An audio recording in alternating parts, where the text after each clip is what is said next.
Josua, hoofstuk 11.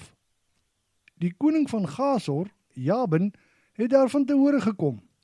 Daarop stuur hy 'n boodskap na Jobab, wat die koning oor Madon was, asook die konings van Simron en Agsaf. Die boodskap het hy ook gestuur na die bergwêreld, die Jordaanvallei wat suid van die Genesaret lê, die Laafveld, asook die hoërliggende gedeeltes by Dor in die weste, die ooste en die weste se Kanaaniete, die Amoriete, Hetiete, Feresiete, die Jebusiete van die bergwêreld en die Jewiete wat net onder Hermon in die omgewing van Mispe woon. As 'n groot leer het hulle almal saam met Jabin getrek. Daar was so baie weerbare manne as wat daar sand op die seestrand is, en hulle het baie perde en strydwaans by hulle gehad. Daar by die waters van Merom het al die konings bymekaar gekom en kamp opgeslaan, gereed om teen Israel te veg. En die Here het vir Josua gesê: "Jy moet glad nie vir hulle bang wees nie. Kyk, teen hierdie tyd môre sal ek hulle reeds in Israel se hand oorgelewer het, almal dood.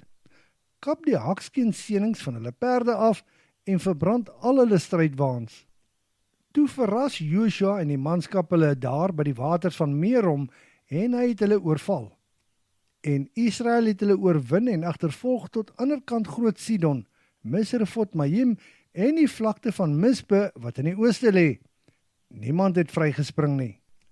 Die hakskeensenings van die perde is afgesny en die strydwaans is verbrand, alles presies soos die Here Josua beveel het.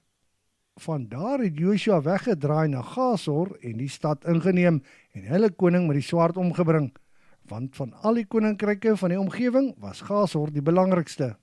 Elke lewende siel in die stad is met die swaard omgebring en met die banvloek getref. Niemand en niks het vrygespring nie. Daarna is Gasor afgebrand. Die koningsstede van daardie gebied is almal deur Josua ingeneem en al die konings is met die swaard omgebring. Presies soos Moses, die dienaar van die Here, beveel het, is hulle met die banvloek getref. Behalwe Gasor, wat Josua afgebrand het, is die stede op die heuwels nie deur Israel verbrand nie. Al die mense van hierdie stede is met die banvloek getref, maar al hulle byt en die vee het die Israeliete vir hulle self gevat. Niemand het vrygespring nie. Dit wat die Here aan Moses opgedraai het om te doen, het Moses weer aan Josua opgedra, en Josua het alles presies so gedoen. Niks van al die bevele wat die Here aan Moses gegee het, is nagelaat nie. Op hierdie manier het Josua die bergwêreld, Suidland, Gosen, Laafveld en die vlaktes en valleie ingeneem. Dit strek vanaf die Kaalberg, wat in die rigting van Seir lê, tot by Baal Gad, wat net onder berg Hermon in die laagtes van die Libanon lê. Hy het al hulle konings gevange geneem en doodgemaak. Josua het lank oorlog teen hierdie konings gemaak. Nie een van die stede het 'n vredesooreenkoms met Israel gesluit nie, behalwe die Jewiete in Gibeon wat 'n vredesooreenkoms met Israel gesluit het. Die res van die stede is met oorlog ingeneem. Want die Here het hulle hardnekkig gemaak, sodat hulle teen Israel kon oorlog voer en met die banvloek getref kon word sonder enige genade, en Israel hulle almal kon uitwis volgens die bevel wat die Here aan Moses gegee het. Gedurende hierdie tyd het Josua ook die Enakiete in die bergwêreld, Hebron, Deber, Anab en al die ander bergagtige gebiede van Juda en Israel uitgewis. Hy het hulle en hul stede met die banvloek getref.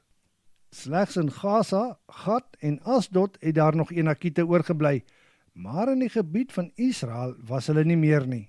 Soos die Here Moses beveel het, het Josua die hele land verower en ingeneem. Aan die Israeliete het hy dit in stamverband as erflike besitting gegee. Toe het die hele land van oorlog gerus.